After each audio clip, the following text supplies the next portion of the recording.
Hello, everyone. This is your host, Susan Rosen, and today I have another, as I always do, interesting guest who is here to talk to us about health and wellness. What else is there to talk about? And his name is Neil Cannon, and I am also going to let Neil kind of give us his own intro, and then we will go on from there. So welcome, Neil. Really excited to Thank you. Thank you, Susan. Thank you for having me on your podcast. I'm excited for this conversation, for the short conversation we had beforehand. And my stance on the health and wellness thing is getting to the cause of illness so you can ignite your own inner healer, so you can eradicate symptoms, come off drugs, and just live a life rich in vitality. So I will talk about how I got to this and my story, because it's most easy for people to relate when they hear the story, and I'll try and keep it super short. So I'm sure you know, everyone who works in holistic health, I would say everyone I know without exception who works in holistic health comes with their own story of healing, some kind of recovery, or they've helped someone else close to them with some kind of healing and recovery.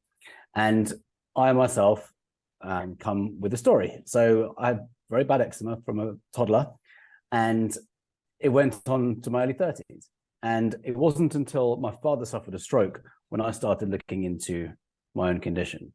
So for 30 years, I was always given the same treatments, symptom masking treatments, very short-term solutions, which meant it would always come back. And all of those treatments cause harm. So I was given steroid creams, which have left pigmentation on my skin. I don't know if you can see that, but overuse of steroid creams causes that.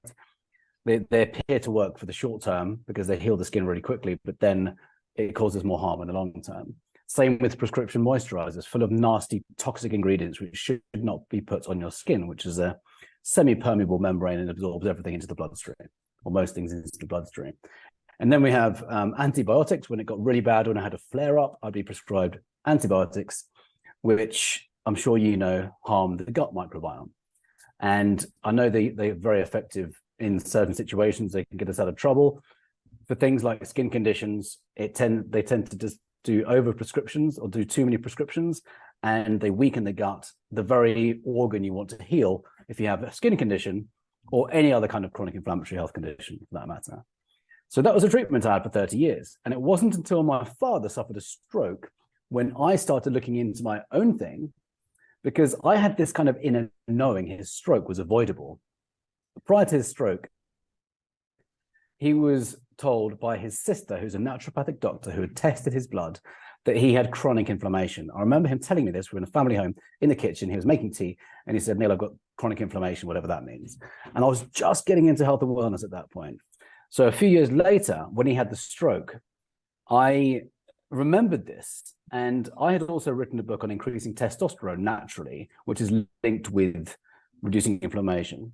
And at that point, I was seeing this word inflammation everywhere, and I started to hear about it being spoken about as the underlying cause of illness. So I had this kind of inner knowing that he could have avoided this stroke.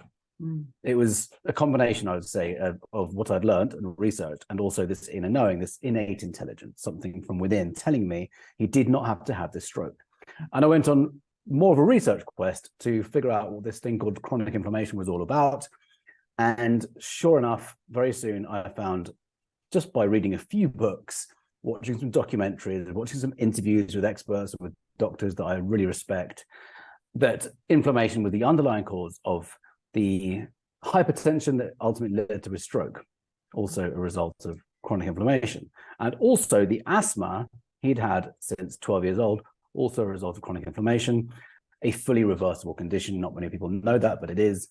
And of course, the eczema I'd had from a very young age, being a toddler. So I decided to just change some of my habits, my diet, my lifestyle, and very quickly my eczema went away. I actually moved to LA as well, and kind of set up a new life, and I just became eczema free. And of course, the environment helped a lot with the sun and the ocean. And I cleaned up my diet a lot. I didn't realize that a lot of what I was eating was inflammatory. So I changed my diet, my lifestyle, and habits, and it went away. I can't say it's cured, quote unquote, cured, because that suggests it will never come back. If my body becomes toxic in any kind of way, i.e. inflamed, then it can come back. For the most part, it's gone. And since 2015, I've been helping people reverse all kinds of chronic inflammatory health conditions by applying the same principles really across the board with pretty extraordinary results. So I'll try to do this in a minute. That was longer than a minute. I hope that's okay. Yeah. Oh no, that's fine. That's fine. I don't mind at all. I think it's always really interesting to hear how people ended up in health and wellness. Yeah. Everybody, like you said, everybody's got their story, right? You don't tend to go into health and wellness for the money. It's unless you're, someone who's developed an amazing supplement and you make billions from it. Yeah. Right. Anyway, don't just go down that route. The point is, most people have some kind of inflection point in their lives. I used to be in real estate, and then I set up my own business doing interior fit outs and houses and stuff. And I just started to become more and more interested in this. And it was never a plan. I've got a business degree. I've got a master's in real estate investment. Nothing to do with this. I do have a qualification in nutrition as well, but I had no plan to do this whatsoever. Yeah. No, I understand that. I totally understand that. I spent, 25 years in supply chain. So got an MBA, I mean, yeah. But I was always the one reading and stuff, and everybody in my family used to always ask me questions about what should I do about this? What should I do about that? And when I kind of semi-retired, I thought, oh, okay, well, let's start a podcast. Nice. Yeah. Nice. Yeah. Good way to share content and value with the world. Yeah.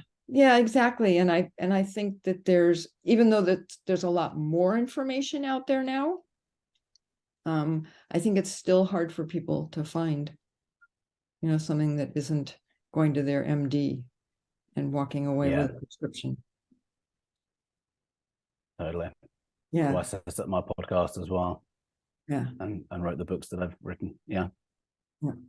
So, anyways, no, that's, yeah, my whole story started with allergies and all that kind of stuff, and a long time ago. And right.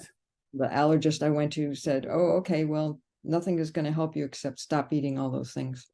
Have a good life. Bye. Wow. Yeah. Yeah. Sure enough.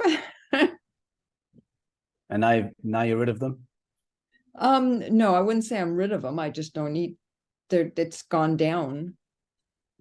There are a couple of things, that come and go as you get older. Have you had allergies your whole life? Pretty much so. My mother and all three of my brothers all have allergies. So we all got it from my mom. I'm asking because often, as I'm sure we'll discuss soon, most symptoms are rooted in some kind of trauma. Wow. And that could date back to the womb. And I've just been to a Joe Dispenza event, one of his advanced retreats in Cancun. You familiar with Dr. Joe Dispenza? Oh, yeah. Yeah. It's all teaching principles of the quantum energy and really principles that have been around since the beginning of time, but have been suppressed, sadly.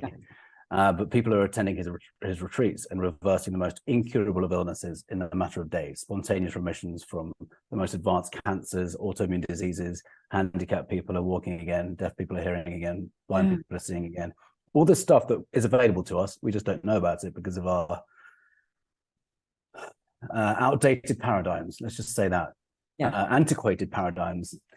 So I bring this in because when I attended on the first day, I met someone who reversed her allergies in one advanced retreat. She'd had them for 10 years. And in the last, I think she said she felt the moment they were gone in one of her meditations. And she said she'd had them for 10 years. So I said, 10 years ago, in that year, was that a big year? Was it a traumatic year at all? And she paused and she said, yeah, that was a massive year in my life, like tons of trauma. And she was almost in disbelief. She said, no one's ever asked me that question. And I said, well, most illness is rooted in trauma. Most symptoms are rooted in trauma. And I said, the way I see this is you have transmuted that energy and your body's recalibrated. And this is what happens really across the board. It's like you you remove the blockages, you remove the energetic blockages, and you allow this life force, this infinite intelligence to come through and heal the body. But that's quite advanced stuff. I just wanted to share that because you shared about your allergies, and I thought, why not go there? No, that's incredible. Yeah. Wow. Yeah. I'll have to talk to you about that. Yeah, I encourage you to go to one of those events. They're amazing. Hmm. Yeah, no, I've heard of him for a long time through different people. And I believe I've watched some of his stuff from some of his, I don't know, whatever you call them. Content, interviews. Yeah, the Yeah. content. Yeah, where he's because they've filmed some of his retreats, yeah, seminars. Yeah. the retreats. Yeah. So yeah. No, I've had allergies for I think I started when I was little. I don't remember exactly, but they change. Yeah. Yeah. Interesting. Yeah. That is interesting because like I said, my mother had them and then all 4 kids ended up with them. My father didn't have any at all. Well, you know about epigenetics, don't you? I do, yes, actually. Yeah. So it doesn't matter if we come from a family of allergies, cancer, diabetes. It doesn't matter at all because we have the power to change the environment in the body to influence our gene expression. That's what epigenetics is telling us, has done for 20 years. So all of this stuff, I believe the body can heal anything. I used to think it was limited to various chronic illnesses, but now I believe the body can heal everything. Okay. Within reason. I don't know if you can regrow a limb, but I know about organs rebuilding, thyroid's rebuilding, regrowing. Wow. Liver's completely rebalancing. Multiple brain tumors disappearing in days. Wow. It's amazing. Yeah. Yeah. Wow. Yeah, I have to look into some of that a little more than, hopping around and reading and finding out about things, but never diving in totally. Yeah. Yeah, interesting. I'll get some of that information from you after we talk. So yeah, so let's go a little bit more into this because I know one of the things you've got your 4 pillars of vitality. Is that still, or have you? Yes. Yeah. So this is it. This is how I work now with my clients in either privately or in group settings. We have we go through what I call the 4 pillars of vitality. So physical, mental, emotional, energetic. The Vitality Secret, my last book, is really about chronic inflammation and healing it from the best part with nutrition and exercise, and also reducing stress, grounding, sunlight, some of the more basic things. The latest book, which is coming out, or the next book, which is coming out in the next month or 2, it will be called the Vitality Code. This is talking about the 4 pillars of vitality to reverse illness and discover the energy you never knew you had. The subtitle is actually to be decided literally in the next day or 2 before we go to print. So yeah, 4 pillars: physical, mental, emotional, energetic. So the physical is, as the name suggests, it's everything, diet, exercise, elimination of toxins internally and externally. Whatever we can do to reduce inflammation or eliminate it from the body is going to help us. So really understanding what chronic inflammation is, understanding that it's the immune system protecting us from foreign or alien intruders, and also chronic stress. Whatever we can do to take these intruders out, take the toxins out, and replenish the body with fuel is ultimately what we're doing with the physical. We're taking the toxins out, putting fuel in. And most people who have chronic symptoms have a level of chronic inflammation in their body. So we need to test for it. And if we're elevated, if the levels are elevated, we just need to do whatever we can to bring those levels down. The thing is, most people aren't testing themselves for it. The standard test that people do don't test for the very condition that creates illness, believe it or not. So we do these various inflammatory marker tests, figure out if levels are elevated, and go about healing the body from the inside out. So nutrition, exercise, eradication of internal toxins, external toxins, and then we move on to the next pillar, depending on where they are on their vitality journey. Mm-hmm. Any questions on the physical? No. No? Okay, let's go to the mental bit. So the mental pillar is really fascinating. The mental is really about how our thoughts and beliefs dictate our biology. And most people are familiar with the placebo effect. We know that if we take an inert substance, a pill, which is a sugar pill, and we take it every day, maybe several times a day for weeks, months, whatever it is, through the sheer power of belief, we command our body to secrete the perfect concoction of chemicals, our own pharmacy of chemicals to heal the body. And as if by magic, symptoms disappear. The placebo effect is scientifically proven. We know that between a third of results and almost 50% of results in randomized placebo trials, it's the placebo effect which is responsible for the results. So it is scientifically proven that we can heal the body through thought alone. A belief is a thought that we continue to think. We heal the body through thought. We heal the body through belief. So that is massive and deserves much more attention than it's being given. The nocebo effect is that in the flip side of the placebo effect. So instead of thinking ourselves vital, thinking ourselves healed, we can think ourselves sick. And if we become identified with the name of an illness or dis-ease, and we keep on repeating that same story to ourselves, we can end up creating illness, like psychosomatically creating illness through our thoughts. Oh, yeah. And it's massive. So when I work with people, I say, hey, I invite them to remove the label from their language they use. If they say, for example, a friend of mine recently has been diagnosed with stage 2 cancer. By the way, I don't work with people with cancer. I do support them, but I don't take them on as clients, or I haven't yet anyway. It's quite a loaded subject. That's not to say I can't help, and I've researched it a lot. I was talking to him, and I just suggested that he removed the label he's giving it, because he said, my cancer, this is among a lot of other things we spoke about over but right at the end, he said, my cancer. And I said, this is when I said, I invite you to just remove that. Don't have an association with it, because if you talk about your cancer, you end up giving more energy to it. We know from an energetic standpoint, we are energy beings, and we know that wherever you place your attention is where you place your energy. So wherever you give your attention more, the energy is going to expand around that very thing. So talking about your condition again and again and again ends up giving more energy to the very thing you don't want to give energy to. So the mental piece is huge.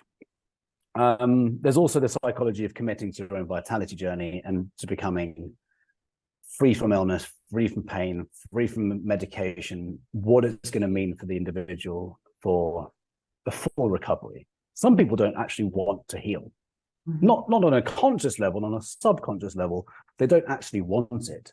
Right. There's various reasons why they want to stay sick, completely subconsciously, because it satisfies various needs that they have at that stage.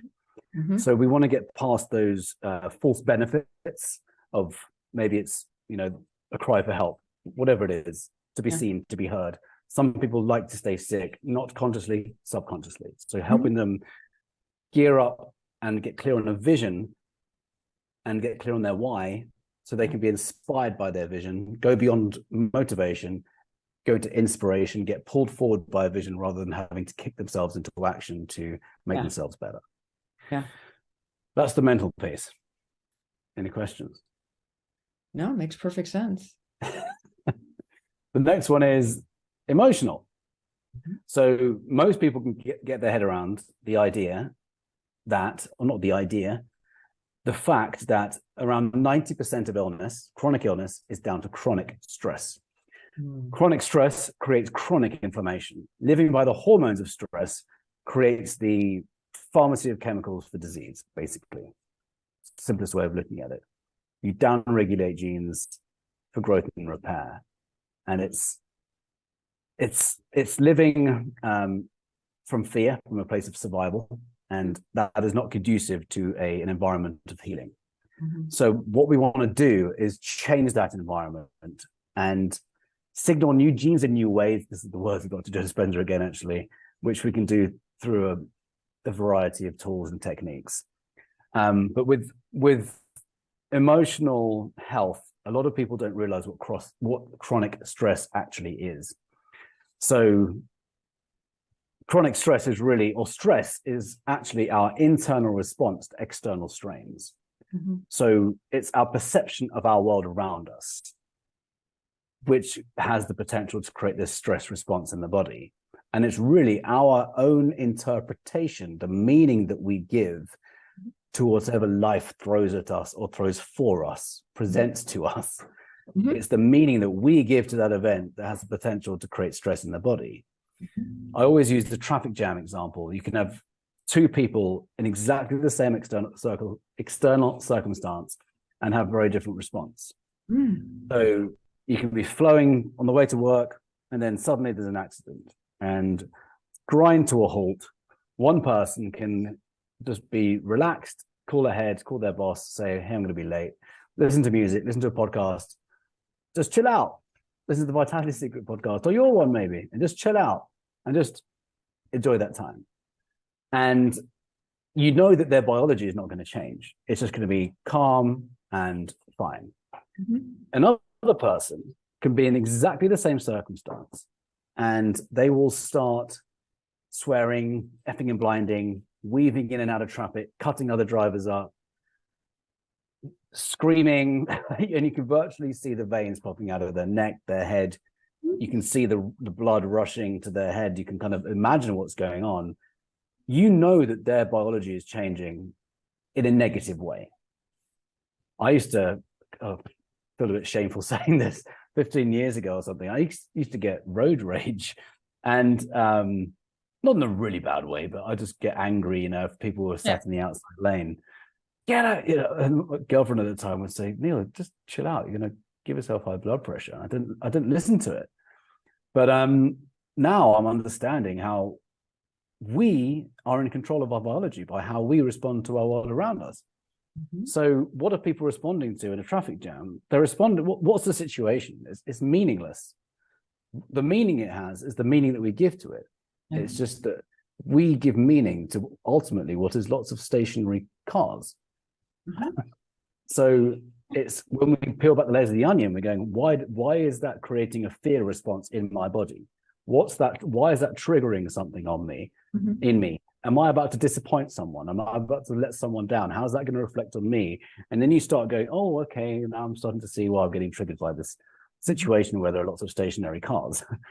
Yeah. So the point is everything is perspective, and we can change our biology by changing our perspective. Yeah. So let me put in there a different way of kind of looking at it as well, which is that it really just comes down to your thoughts. Yeah. It's not even just reaction or anything like that. It's your thoughts. And your thoughts, can be happy. Your thoughts can be upset. Your thoughts can be whatever, but it's just a thought. Yeah. And if you, see or recognize that, oh, I'm having horrible thoughts about this, I'm just going to stop doing that. I'm going to move on. Right? Yeah. Then you can let it go. Yeah. And it's actually there's a whole way of philosophy, I guess you can call it, whatever, called the three principles. And that's part of that whole thing is, mind, consciousness, and thought. Yes, and becoming the conscious observer of your thoughts. Yeah, and just most say, of us, oh, okay, and let it go. Yeah, most of us aren't aware that where our thoughts come from, and that we can actually influence them. Yes, we can choose. I've had to really coach myself in the recent month. In fact, something pretty big happening in my world, which if I didn't have these tools, say this happened 5 years ago, I'd have been in a victim state. And thinking life was throwing things at me, like I was completely out of control, and all this stuff was happening to me. Thankfully, I've gone into the space of human potential growth and personal growth and all these things. In fact, I'd say 5 years, 10 years ago, I guess I attended my first Tony Robbins event when I was understanding emotional intelligence, and that's all that stuff's super helpful. I had no idea that I was in control of my thoughts and my emotions. No one had taught me that at school. And it just became very free. So I was able to create new meaning for my past and things where I was previously victim to. I was able to create new meaning for them and develop retrospective judgment, so I can actually look at them and say, right, that's made me stronger in this way. The reason that happened is because of this. Now it's guided me all on this path. I'm starting to get it now. I also saw people reframe traumas that I can't, so severe, so horrific, so awful. I saw women reframe their traumas. And I thought, oh my goodness, they created new meaning for their traumas, not just reframing it. It's creating a whole new meaning for them, so they can live free from the shackles of it, let it go. And I thought, if they can do it, I can do it. I wrote about this in my last book, actually. And then I've seen suicidal people, like Tony Robbins, for example, have an intervention with suicidal people. He asked the audience, who here is suicidal? And I can't remember the ratio of people. We're 2,700 people in the room. Maybe 50 or 60 people put their hands up, and then they're like, if you're 9 or 10, stay standing, and 12 people remain standing. And he did this interventions with both of them. And he was going through their thoughts, what it meant for them to feel a certain way. He calls it the rules. What do you have to think to feel a certain way? What do you have to think to feel a certain way? And it was very empowering. And we saw these two people's thought processes change pretty much live on stage. And to the best of my knowledge, they're okay. And it's just an example of what we can do when we become aware of our thoughts. And there are so many tools available to us that just are not in the mainstream. We have to go beyond. I don't like to be derogatory towards any kind of profession. All I want to do is I'm an investigator. So if I'm finding that I can help people reverse illness without a single medical qualification, I want to know why those with medical qualifications can't do something that I'm thinking is quite simple. And 2015, I discovered the underlying cause, or rather the origins of Western medicine, which goes into psychotherapy and oncology and across them. And I'm thinking, oh, now I'm getting it.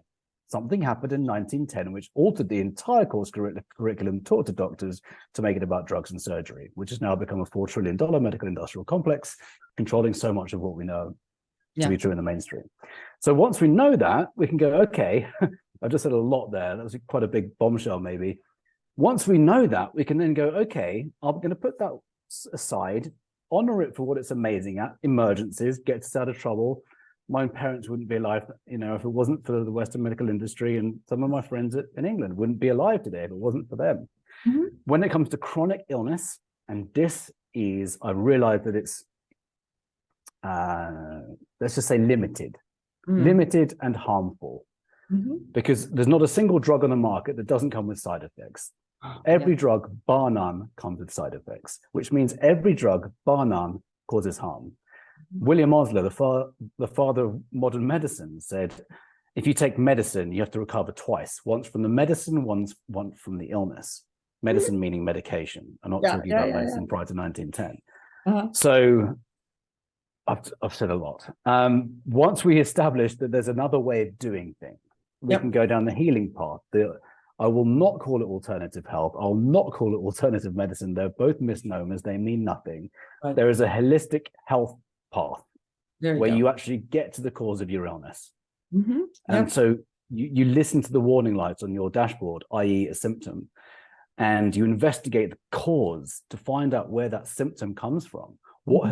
What's caused that oil light to start flashing on my dashboard? Oh, the oil needs replacing. So you take your car to the mechanic, the mechanic fixes it at the root cause. So the oil light stops flashing. Same thing with the body. That's what medicine used to be. prior to 1910. The eczema warning light starts flashing. We don't need to go there just yet, although it is also symptomatic of chronic inflammation. Asthma, arthritis, gout, whatever it is, whatever that warning light is, it's a call to say, hey, Neil, or whatever your name is, time to investigate what's going on in your body because you're out of alignment. There's toxicity there. Maybe it's your thoughts. Maybe it's your emotions. Maybe I was just going to say, yeah. Don't forget what's going on inside your head. Oh, yeah, it's huge. Not just the arms and the legs and the torso. Exactly. Yeah, totally. Oh, no, absolutely. So, yeah, there's a way of going about health and healing that more people are opening up to now, I'd say. Yeah. Because what normally happens, sorry. Oh, no, that's okay. No, I was just agreeing. Okay, I was going to say what normally happens. I've got my own podcast. I interview people who reverse incurable illnesses according to Western medicine. I'm doing air quotes here. So, by the way, incurable. I sat an ayahuasca ceremony recently, and the shaman, or he didn't call himself a shaman, facilitator, he said, "Do you know what incurable means?"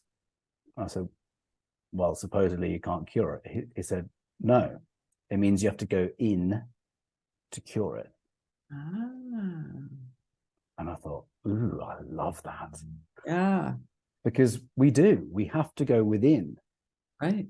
Sometimes people can just go on an anti-inflammatory diet and their symptoms go away. But for the most part, it requires the 4 pillars. It requires the diet, the exercise, the extraction of toxins, the replenishing of fuel, oxygen, water, nutrients, eradicating waste, grounding, sunlight. It requires that. And the magic happens when you go within. It's amazing what happens once you start going within. You start finding out much more about the body once you go within. And it's often the case that when you really peel back the layers of the onions of chronic illness and dis-ease, most of the time it's traced back to trauma, also known as trapped emotions. And then that electromagnetic bundle of energy that gets stored in the body when you're thrown out of whack, when you're thrown out of alignment on your current path, it jolts you so hard that it's stored in the body.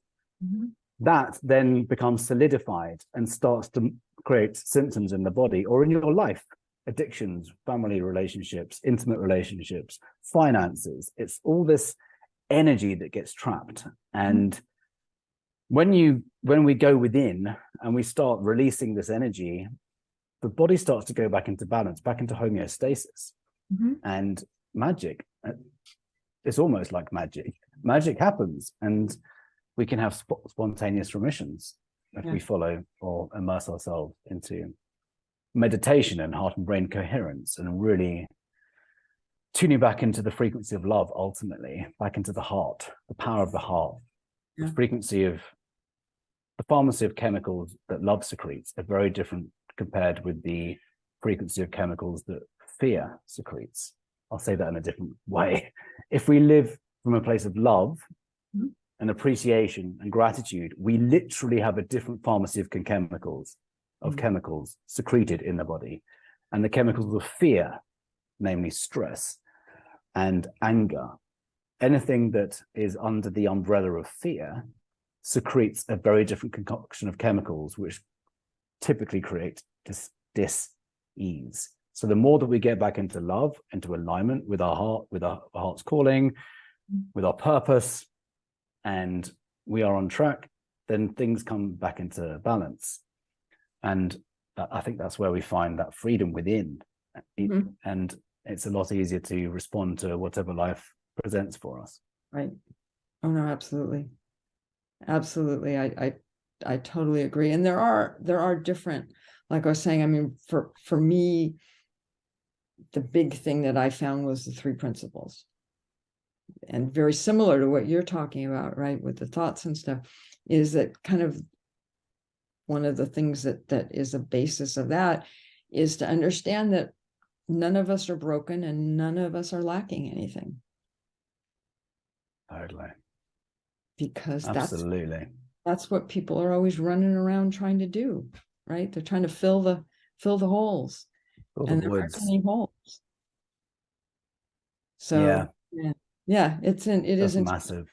Yeah, it really is. I just give you a very quick story of my own, which is, oh God, a little over a year ago. I was in a really bad car accident. This big pickup truck came in and hit my car right at my door. Right. They had to cut me out of the car, and I was fine. Wow. And I was, and afterwards I'm talking and everything, and I can't tell you how many people said to me, how are you, number one, how are you okay? How did you not get hurt in this? Mm. And and how come it doesn't seem to be bothering you? It's like, because I have this understanding. I just know that that's how it is. Wow. Yeah.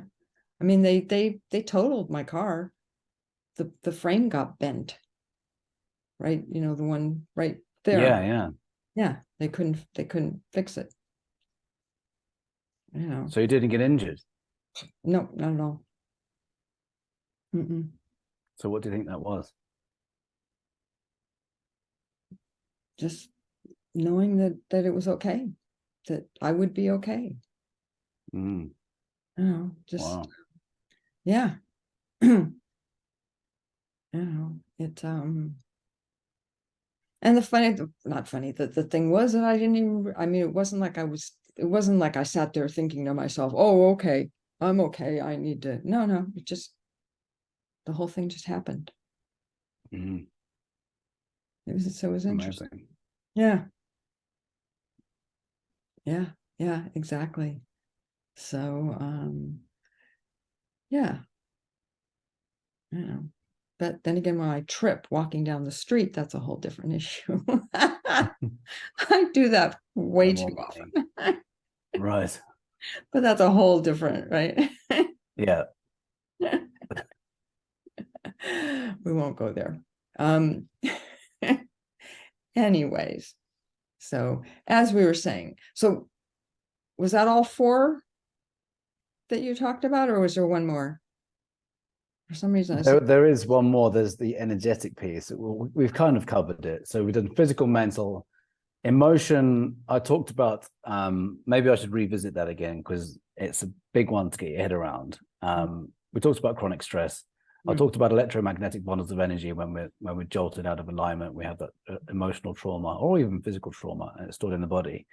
When I was first came across the concept of illness being rooted in trauma, I thought it was woo-woo. I just could not connect how an emotional event could create a physical illness. And I actually went to the Truth About Cancer Live Symposium in 2016. I lost 3 friends to cancer in 2015, or maybe the treatment to it in 2015. And I went on a research quest to figure out what cancer was really about. Because just like my father's stroke, just like my eczema, I realized that the whole medical industry is questionable. And I wanted to uncover this inner knowing that cancer wasn't what the mainstream presents it to be. And sure enough, that's what I found through reading books and documentaries, etc. And I went to this Truth About Cancer Live Symposium, saw some amazing doctors, pioneers, helping people heal from cancer without any medical intervention. And there was one talk on trauma. And they showed this diagram, a human body, of where different emotions are stored in the body. And anger, for example, is manifested in the liver, or grief in the lungs. And there's many others. I've got a chart of 60 next to me. But it's when I saw that, I wasn't at the right frequency, should we say, to really grasp it. And it wasn't until a few years later when I discovered that emotions, there's physics behind emotions. They are literally electromagnetic bundles of energy. And I came across this term, 2 main people actually, Dr. Bradley Nelson, who wrote the Emotion Code, one of the main protocols I use to help people release trapped emotions, and also Dr. Joey Tennant, who wrote Healing is Voltage. And understanding the body electric and understanding how we're wired up like a house with different organs on different circuits. And all of those circuits go through our teeth, which act like circuit breakers. And then we have all of these systems in the body, which are electrical. I used to be an electrician, so when I watched this 45-minute presentation on the body electric, everything just fell into place like a jigsaw, everything coming together. 7 years at that point, all of my research just came into place in one 45-minute presentation. And I realized this is it. This is it. We have cell fuels. If we're deficient in cell fuels, we become sick. Or if we have toxins, we become sick. If there's scarring, if there's bundles of energy stopping the electrical flow, we would get sick. So there's a slogan that says, the organs weep the tears the eyes refuse to shed. William Osler, father of modern medicine. If we don't let that energy out of the body, it gets stored as energy. And it's like you've got your foot on the garden hose, stopping the water flow. It's dropping the voltage. That's what's happening with trapped emotions. It drops the voltage. So when you let the energy out, which is much easier said than, it's much easier than most people realize. And you can do it in seconds. You don't have to talk about it, which can make things worse. You don't have to go do traditional talk therapy, which gives you more and more energy to the very thing you don't want to give energy to, like we were saying earlier. Nerve cells that fire together, wire together. Is the more energy you give to an event, to a memory, the more that memory becomes solidified in the brain and the subconscious mind and the body, and it becomes more of a problem than it was before. So we want to transmute that energy, not give it energy. We want to get it out of the body. So that's what we do with systems like the emotion code, or with breath work, or with psychedelics. Is something I'm fan of. Not for everyone, of course, and it comes with risks. There's so many ways. Trauma release exercises, yoga, tai chi, martial arts. There's so many ways that we can do it, but we want to get that energy out of the body. Are you familiar with the analogy? Not even the analogy. You know how when animals are chased, if the animal that's not chased, that is chased, if they don't, why can't I talk? If they don't get caught, that animal will stop and it will shake its body to release that trauma from the body. If a lion chases a zebra, why am I talking in American? I can say zebra. I'm English.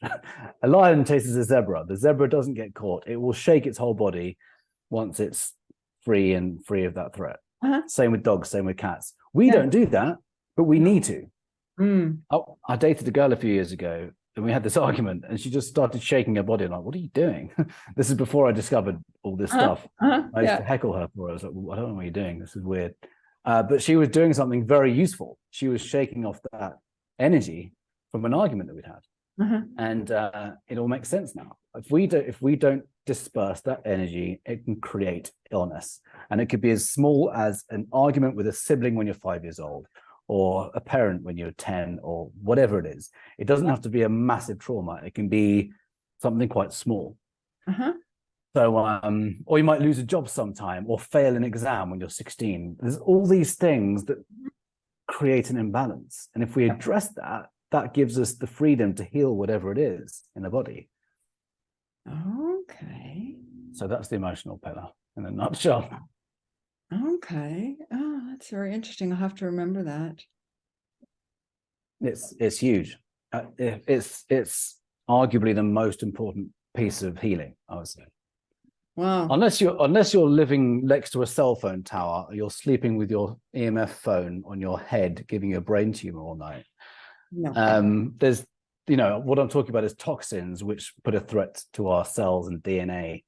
EMFs is a massive toxin, by the way. I often talk about that in my podcast, or sometimes podcasts have been dedicated to just that one subject alone. It's a huge threat to our health.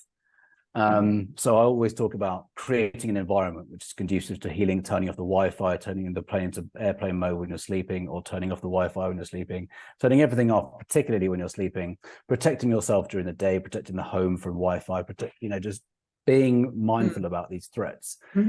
Toxins in the environment can be your house could be built near a chemical plant, or pesticides being sprayed from a farm near you. There's toxins in the environment. The point of bringing that up is I see illness as a result of two main things: toxins, trauma. That's it.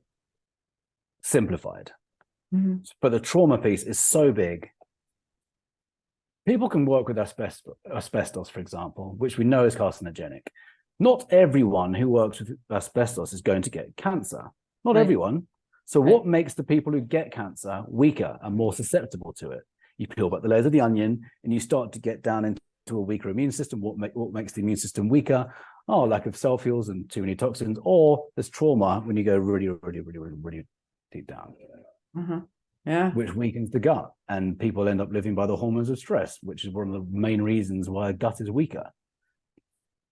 So yeah, the emotional piece is big. And if I were to, well, I'm still doing it. If I were to do this all over again, which I'm not going to do, but when I start on a new course with my clients, we talk about that up front. Depending on where they are, if they're ready for it, we'll do it from week 1. But if they're not, it's normally around week 4 or 5 that we start doing the trauma piece. We start with the physical, and as they get to know me and trust me and understand that this stuff works, then they're ready to do it. But what I was going to say was, what I'd like to do is start with that, and then do the nutrition to get the most, results quickly. It's huge. And it's often a piece that isn't looked at. Or if it is, it's the last thing, by which time it's often too late. So do it now. Get to know the impact of trapped emotions on the body electric. We're literally wired up like a house. We are electrical bodies. We know that because of the heart and the brain, everything about us. Every time we move a limb, that's electrical impulses. We're completely electrical. So yeah, I invite anyone to really look into different ways to releasing trauma, and I've shared it already. The emotion code for me has been a godsend for me and also my clients. Okay. And is that a book as well? Like, yes. Yeah, that's not book and a system. you though, right? That's someone else. It's someone else. Yeah, it's in my book, and okay. I always recommend, if I ever find a pioneer, I will always give them credit, because and so I talk about these people in my book as well. Okay. And on my website. Okay, great. Well, like I said, I'll put all that in the show notes. Great. For where people can find you and what to look for as far as your writing and all of that. So that'd be great. I think we could probably talk for at least another couple hours, but I think we probably should end it here. And, whatever you like. Yeah. Well, we've been talking. It's almost 2:00 my time. So yeah. Okay. Give people a break. And you're always welcome to come back on the podcast. Okay. So we can do a next chapter. Well, we've given a lot of information, so yeah, I think so. Yeah, I think we're kind of overloading. Yeah. Allow the digestion to happen. Yeah. Exactly. Yeah. So thank you so much for coming on. You're welcome. Thank you, Susan. So much incredible information. Yeah, I'm gonna have to go back and listen to this even myself, which I don't do very often with podcasts. Yeah, I'm similar. Yeah, I listen to anyway. Yeah, I hope you enjoy it. Oh, I'm sure. It's always yeah. Anyways, more information than you need. Okay, so I am going to say that neither of us are doctors. This is not to be seen as medical advice, quote unquote. And if you are having a real medical emergency, please go and see whoever it is that you go to see, whether it's a doctor or whoever, or go to the emergency room if that's the level of whatever it is. So with that being said, I will say thank you to Neil for coming on, and I will talk to all of you next week.